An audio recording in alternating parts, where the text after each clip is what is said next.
Hey guys, better late than never, huh? So sorry I got the streams mixed up. You click the button in StreamYard and you click the wrong one. And I am not Daryl Pally for everyone in there. So Joey, thanks for the heads up. Joey's like my guardian angel. He keeps me straight, keeps me out of trouble. Speaking of trouble, we're about 100 days away from the kickoff of college football, right? And I was thinking, with it being Memorial Day and the weather being nice and people are grilling out, what better time to grill out than Memorial Day, but also for the first weekend of college football, which will be in August, not too far off. And everybody has their special dish that they make to bring to a tailgate, or you might just show up with your red Solo cup. But we're going to talk about the college experience and how it differs from the NFL and how it's just so much better. And is this going to continue? I'm going to go back on my 20 years of tailgating and just, we'll talk about, the places I've went, what I've seen, what we've ate, what we've discussed. And hopefully everybody refreshes. Yeah, Tim Green, everything's going to be rocking and rolling. Okay, it's going to be a noon kickoff, but guys,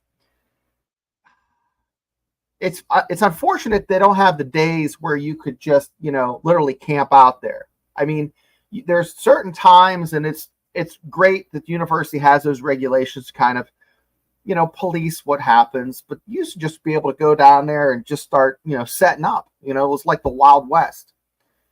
So I was looking just for a little bit of research to make sure I'm not totally off the mark. I pulled an article that's not that old. It's from January this year, but it's from Stadium Talk, and I'm going to share my screen here. Bear with me. Had some technical difficulty here earlier. And this is best college tailgate experience. Let me see if I can make it a little bit bigger, guys. And I don't know. I think I like this one. Okay. So, this guy, Chris Girandolo, wrote this on the 18th of January, so it's not that old. And where do the Mountaineers fall on the list, or do they fall on the list? We'll go through it and see. But, of course, you have a Tennessee Volunteer here eating a creamsicle. That's totally staged. I don't know of any creamsicles being sold in, down in Tennessee for football games. Most creamsicles are either at the lunch cafeteria in school or at maybe a ice cream truck, but not creamsicles are delicious, guys. So number 25. Yeah, Tim, I would rather have a night game. I would. Especially with that game being as big as it is, night game. 7 p.m. kickoff is perfect for me, or even a 4. But they have USC, guys, at number 25. Number 25, they have USC. Yeah, I can see that. I don't know. I've never been to a game out there. I've driven past the Coliseum, not the Coliseum where the Mountaineers play basketball. But, the USC Trojan and those cheerleader uniforms are iconic. They haven't changed since like the 60s. And they, with the little red shoes, it looks really sharp and crisp. Yeah, I can see them at number 25. Now, it goes into, people walk there from campus. You have Will Ferrell is a famous alum. Of course, you have a lot of other famous alum, but makes me think of Frank the Tank from old school. It says about an hour before kickoff, the marching band puts on a pep rally, and they make their way down Trousdale to the LA Memorial Coliseum. But yeah, 25, I can see that. Harvard, Yale. They kind of bastardized this by putting Harvard and Yale on here and combining it. I would bump them out. I'm not really feeling it, but I see that little mound there. So the Yale Bowl, New Haven, Connecticut, Harvard Stadium, Boston, Massachusetts. So they're basically saying wherever the game's at it's 2024. I don't know. I'm not feeling it, guys. Now, here's one that surprises me. This surprises me. Joe Foster's County Fair. So, this does surprise me, guys. Ohio State at number 23. That's a head scratcher. That's a head scratcher, guys. At 23, Ohio State. Can't figure that one out. I would think they would be a little higher. You know, I would put Ohio State ahead of Penn State, just saying. But here we are. You know, best damn band in the land. And the Scarlet and Gray come out and they spell Ohio. It seems like a better, they should be higher than that. Same with Oregon. Guys, Eugene, Oregon is gorgeous. And that stadium is rocking. How in the heck can they have them at 22? But hey, they're at 22. And it gives you a shot of the fans here. And it says tailgating at the University of Oregon means enjoying the most idyllic places in the nation. Scenery includes mountains and sparkling waterways.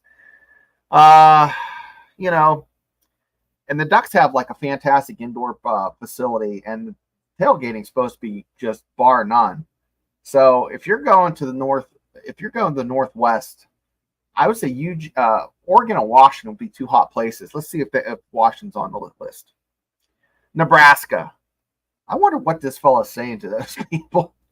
They don't look too interested in buying what he's selling.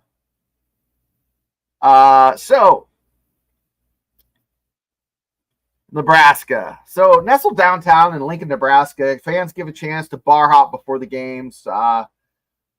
So during game day, much like Mountaineer Field, the town becomes the third largest city in the state. So, you know, Nebraska 15 years ago, 20 years ago would have been probably higher on the list because that team was those teams in the 80s and 90s were forced to be reckoned with. Here, Auburn. I've been to a game in Auburn, and I'll tell you what, the fact that they have them, you know, where do they have them, guys? They have them at 20. 20.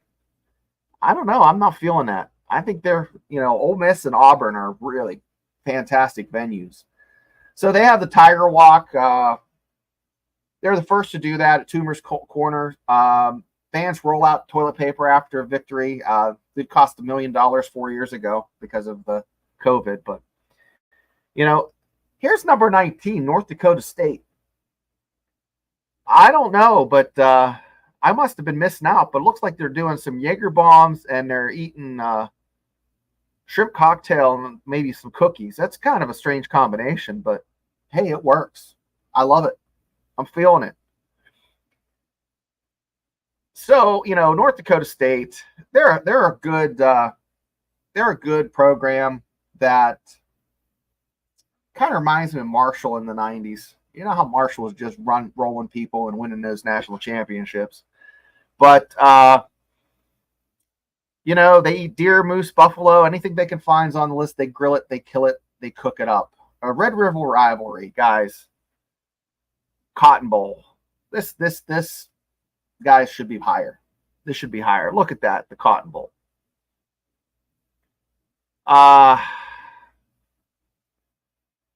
You know, they say they get a 50-50 split. I believe it because I've watched that. It's not quite like the Pitt West Virginia game where you have more Mountaineer fans. But 2 years ago, there were a lot of Pitt fans at Acrisure, and I give them credit. And I'll tell you what, it's going to be rocking again this year. Florida and Georgia. Man, Jacksonville, Florida, guys. You know, everybody's rocking the Tim Tebow jersey. So an average of 150,000 fans arrive for game day. So that means not everybody's going to be going in. People are going to be about you know, 50 or 60,000 people are going to be outside not making it in. So they're going to be actively pursuing that buzz. Oh, look who made number 16, guys. Our very own Mountaineers at number 16. So let's see what some of these folks are saying before we talk about the Mountaineers. SEC games, LSU, Bama, and Georgia. This is coming from someone living in Los Angeles as an NHL fan. Yeah, I'll tell you what. LSU is definitely fantastic. I have to say, like Ole Miss, Auburn, it just feels like you're traveling back in time and you're just experiencing tailgating 20, 30 years ago. I mean, some of those schools, the kids get dressed up. I mean, I remember seeing kids in khaki pants and button-up shirts. And this wasn't like the 80s or 90s. This was like maybe 10 years ago. So, guys, it's a big deal. Kurt Moody says, Iowa State tailgate and stadium environment are second to none. Kurt, on that note, I mentioned in my top 5 Big 12 places to go, that seeing the Cyclones play at home is on my list of 5.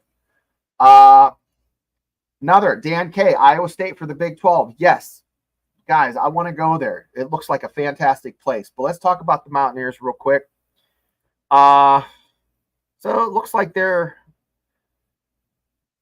so first football game, 1891. We know about West Virginia. The fans are rabid. I was looking up the top 20 most attended games, and I had attended 11 of the 20.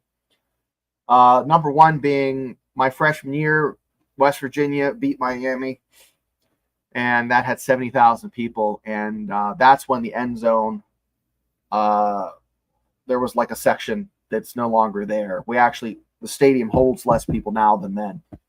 Plus, they just jammed people in there for that game. I'm surprised that I thought West Virginia would be between 25 and 20. 16 is very high. I'm very happy to see them on there. So, when they sing Country Roads, or like at Tennessee, they sing Rocky Top, if you have a college football pulse, if you have any sort of heart, like I think of the Grinch, shows that heart. If you have a college, any football spirit in you, you get goosebumps when you're there, guys. At West Point, when the Corps cadets, do the rocket, and it's just the atmosphere's, like you can feel the electric in the air. That's why I like night games, man. I think of Virginia Tech, West Virginia, Thursday night, places jumping. At 15, guys, West Virginia is one behind Alabama. Look at that plate. Looks like pulled pork. That looks like a turkey neck. Maybe we have some people that can. I think Tim Green might be able to identify a turkey neck. Sorry, I don't mean to take a drink, but allergies got me. I don't usually have allergies, but this past 2 days has been. So, guys, I would have to say that I love me some tailgate food. What a good time to talk about it. So West Virginia, we're known for pepperoni rolls, and I've had all kinds of pepperoni rolls with different cheeses, different types of bread. I've had long pepperoni rolls, short pepperoni rolls, thicker ones, thinner ones. You name it, I have tasted all of the pepperoni rolls. From Moundsville to Logan County to Wetzel County to Moorfield, I have tasted pepperoni rolls. And they're all good. But each place has, like you go to Penn State, they have the Penn State Creamery. And they make ice cream there. And that ice cream is beyond belief. I think they eat pigeons at Pitt. Yeah, I know. But, they probably cook pigeons at Pitt. I don't know what the hell they eat. Permane Brothers. I mean, Permane Brothers is basically McDonald's anymore. But, when I say Roll Tide, Bryant-Denny Stadium, come on, guys. They play Dixieland Delight, Sweet Home Alabama, and Rammer Jammer. And, how can you not get excited? Even if you hate Alabama, if you're there, you're going to get caught up in it, You are. You just are. Clemson, 14. What a scenic location. Beautiful. When I worked at Fort Benning, I would drive through and, Greenville, and you'd see like where Clemson was at. And, boy, this is just picturesque. Uh, what a pretty spot. Good climate, not too hot, not too cold. Look at this person. Look at making that's pulled pork, guys. That's pulled pork. Definitely. She probably whipped that up the night before. It got a chance to kind of congeal a little bit. Then they heated it back up so that barbecue sauce just sucks in with the grease. Put it on a hard roll. Boom. You got yourself college football in a sandwich. So, I would have to say this is at a good spot. Clemson, Wisconsin at 13. I can feel it. Look at this old girl. Woo. Wonder what did the hairdresser say when she said, listen, I'm thinking maybe a W? And the hairdresser said, no. Let's do a W and then some polka dots. Really? Well, what color? What's Wisconsin's colors? Red? No, let's do orange. Shoot. Oh, can you post this link? Yeah, I'm going to post the link here. Let me post the link so you guys can all see it, okay? And here's the link, ladies and gentlemen, if you want to follow along at home. Yeah, this old girl, she got the college spirit for sure. But Madison, Wisconsin is just, a party town. House of Pain jump arounds queued up at Camp Randall Stadium. And all the Badger fans are just going crazy. Another spot, we're talking about the Cyclones. Well, how about Iowa? I don't know. I think I'd rather see Iowa State, but Iowa made number 12 on the list. I think I would have put Ohio State up here at 12, maybe Iowa down a little bit farther on the list. But South Carolina, guys. I have never tailgated there, but it looks like a good time. They're at what, number 11? What a nice stadium there. So Tennessee, we talked about, old Rocky Top playing. Kinnick is very rowdy. Yes. Singing Rocky Top at Tennessee, beautiful location. I can feel it. Knoxville used to be a rough place to play, not so much anymore. They had a good year. Was it last year? Old girl has already probably 12 deep into her Bud Light. She's holding that like it's her Louis Vuitton bag. And old boy has Miller Lights. He has 2 cases of Miller Light, and it looks like he is really sweating there. It looks like his field pass is causing him to sweat a little bit more. That's heavy around his neck. But old girl is texting, carrying her Bud Light. She's ready to sing a Rocky Top, and I love it. That's what I like to see right there. Getting fit before the game. Now, I mentioned this, guys. Eugene is way down there on the top 25, and University of Washington is up here at 9. I thought they'd be closer together. I travel out there for work on occasion, and guys, the fact that you can you can be on a boat, tailgate, stagger over to the stadium, catch your game, get back on your boat. That's fantastic. Guys, I think BYU can do that. You can do that BYU, but I don't think, in Washington you can do that. That's fantastic. I love it. Love it. So Husky Stadium, playing a little cornhole.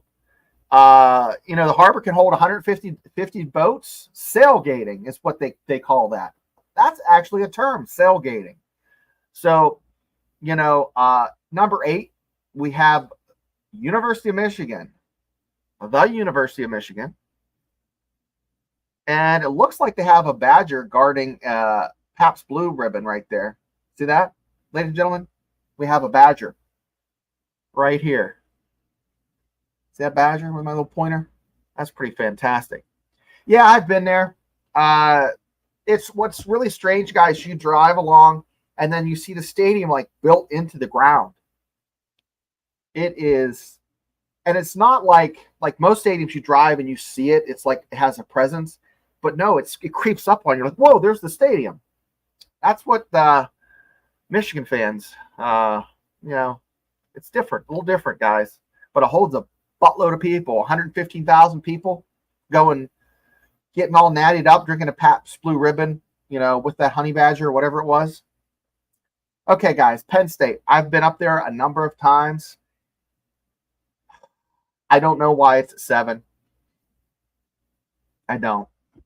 They don't do it any better than all these other guys. Just saying. I mean, don't scratch on my head. Riddle me that. Oh, it's a Wolverine. See, I'm trying to be a smart ass, Kirk. It's not working, huh? But yeah, tailgating is meh. Well, I don't know which one you're talking about. So Don K, tell me which one is meh. There's a lot of meh. Penn State is meh. Other than that, ice cream. If you just had making White Russians all morning with that ice cream, I'd be happy. Happy, Shane. But what do we got here? Okay, we're wrapping this up and we're going to talk a little bit more just tailgating at Mountaineer Field.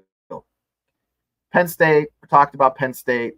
Texas. Yeah, I can see that. Number 6. Texas. Hook 'em horns. Yeah, I can see that. Texas A&M at 5. Yeah. I bet these guys aren't happy that Texas even got one behind them. A&M is very competitive with Texas. Just saying. Oh my. What is that, a pancake? Ladies and gentlemen, I think that's a huge freaking pancake. Wow. I have never had a pancake tailgating. I think that would be set up a pancake bar at your tailgate, especially for a noon kickoff, like 8 a.m. We're doing whipped cream, strawberries, real maple syrup, blueberries, pancakes. Have I ever told you about my buckwheat pancake experience? In like 1993, I was taken to a buckwheat festival. And I thought literally I was going to see buckwheat from Little Rascals. And when I found out they made buckwheat pancakes out of buckwheat, I was pissed. I thought I was meeting like an 80-year-old buckwheat. But so, guys, we're down to the bottom 4. Notre Dame. That's a cute Halloween costume there. 4 horsemen. Yep. Notre Dame. Hey, I it's love and hate. I love to hate them, but I really think their uniforms are classy. Beer battered pancakes, Joey Foster says. Yes. Faith Thomas says, that's how my dog got her name. What's your dog's name? I want to hear it. So, now, University of California, Berkeley, how the hell did they get top 3? I don't know. I don't know. I just don't understand it. You guys have to riddle. I have to read to see why. I don't understand. There's SEC teams that are, Eugene rocks it better than that. LSU does better than that. But LSU hasn't even made the list yet. They better be number 1. Yeah, guys, I think that's crap. Guys, Cal, a hard no. LSU at number 2. They should be number 1, ladies and gentlemen. The way they cook. Buckwheat. Yeah, I'm sorry, Faith. Faith, I broadcast on the wrong show for like 5 minutes. So, I could screw up a wet dream tonight. So here we go. Number 1. We have LSU, guys. I already said it. Ole Miss. Yes, I can see that. Ole Miss. Guys, these guys dress up. They put khakis. They iron that shit. This isn't like 1993. You're going out the club and you're ironing your khakis, putting on your K-Swiss. I saw this 10 years ago. Fantastic. I love it. Look at this. Everybody has a little collared shirt action. Look at this guy over here. Collared shirt. These girls are wearing belts and blouses, not T-shirts. Ole Miss. Look at that. I can smell the beer, the fried grilled foods. I feel it. Fantastic. Paxton, what's Notre Dame? Drink Pabst. Yeah. Rivalry games. Harvard, Yale, Big 12 team. Yeah. Don K. They can keep Harvard and they can keep Yale, even though they've been playing ball since Christ was on the cross. But guys, that's what I have for you on that. Let's roll up the sleeves and talk about some Mountaineer stories. Okay. So a little bit about me. I grew up in Indiana, Pennsylvania, home of Jimmy Stewart. Okay. So that's directly between Penn State and Pitt. Most of the kids I went to school with went on to Penn State. I was going to go to Penn State, and my dad's like, "Why don't you visit West Virginia? It's on, you're accepted there. It's one of your schools." I went down and I fell in love. I fell in love with the people. I fell in love with the environment. It just felt like a college town. Penn State to me felt like a city that happened to have a college in it. All the apartment buildings. Now, Morgantown is looking a little bit more like Penn State now than it used to. But in the 90s, it was flop house, bunch of college kids doing college things. Back then, you used to go to Penn State games, and they didn't have a lot of those parking lots are now paved. They were just fields, and you would park and tailgate. But it was most of the people tailgating. You didn't see a lot of students at Penn State getting rowdy. West Virginia, circa, let's say 92 to like 2002, they had a place, ladies and gentlemen, you probably know, if you know, you know. It was called the Pit. And it was right below where the Ronald McDonald House is now. There used to be a little gully, and there was a creek there. And you used to be able to park your truck with a keg and just get rock socked beyond belief. Just, red Solo cup, $5, good time, go. And then kids would take shopping carts down a hill into the creek, and it was just a muddy mess, and most people didn't make it into the game. But kids were breaking their arms, etc. They shut that down after about 5 years. Then the university took over and started giving passes out where you could, it was monitored chaos, but it was still chaos. Fast forward to now, or fast forward to maybe 15 years ago, 20 years ago, 15 years ago, 2005. I would, no matter where I was, if I was at New York or if I was out in Missouri or Kansas or down in Georgia, I would get in my car, Labor Day weekend. I would drive up, spend the night, and drink that Friday night, get ready for the next day. Next day we would get up. We would either make something to eat or go get something to eat, and then we'd just start tailgating.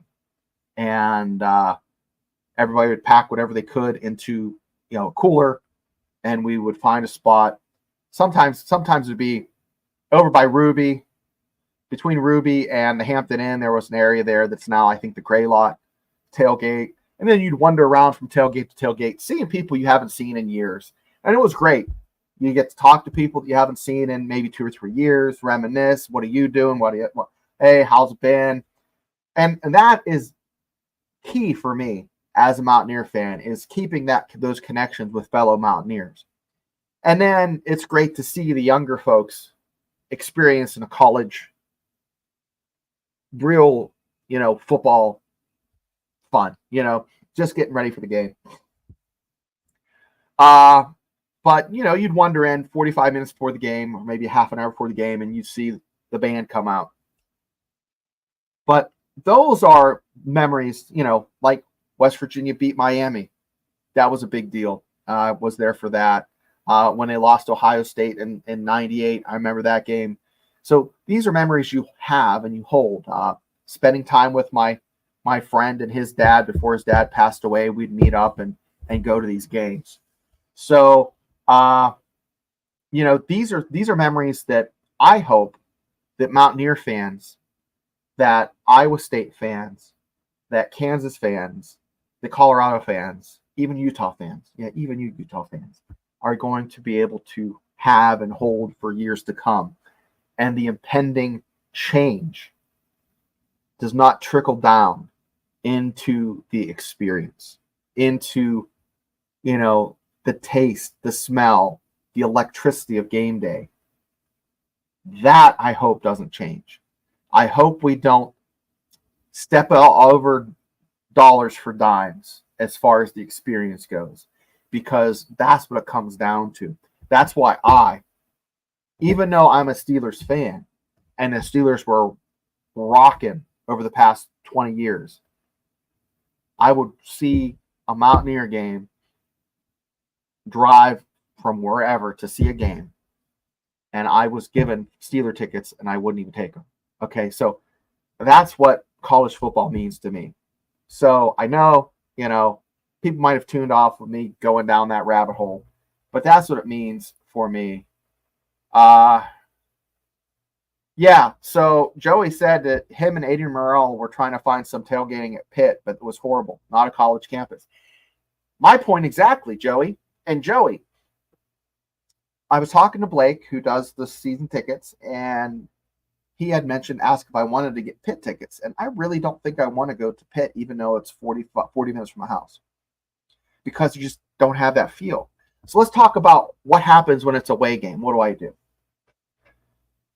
I love college football so much, I will literally, since wings are expensive, I usually do thighs. And I either do them in an air fryer or cook them in the oven. And I make them like wings. I'll make potato salad, macaroni salad, pasta salad. It depends on the week. And I will just make a big spread, and I will graze all day. And that's my fun day, Saturday. I line up all my work so that Saturday is just me. I might, if you're lucky, I might fold clothes and watch football. But that's all the work you're getting out of me. Seriously. I'm blinking, breathing, watching football, eating. In that order. Yep. That's it, guys. I want to know if that's what you guys, Tim, I'd have to say all tailgating be fun. Usually no matter where you go. Some are just better than others. Yeah. See, Tim, I think you're right. It's like pizza. Okay, even crappy pizza is pizza. Like West Point, they tailgate. It's not rowdy. It's not crazy. It's scenic. And the atmosphere is just beyond belief. The fact that you're looking at the superintendent's house and Robert E. Lee lived there. Robert E. Lee. You're going past historic buildings where, generals in World War II went to school. That, it's different, guys. It's different. You go to Rutgers and it's a college atmosphere. It's fun. I love to see people having fun. I love to see people laughing, having a good time, not getting over the top and just passing out. That's not cool. But I just like to see people having fun and enjoying youth, enjoying their family, and enjoying a beautiful day. I've been to games at Penn State, Notre Dame. I think it was like 88, 89. It was like 7 degrees and snowing.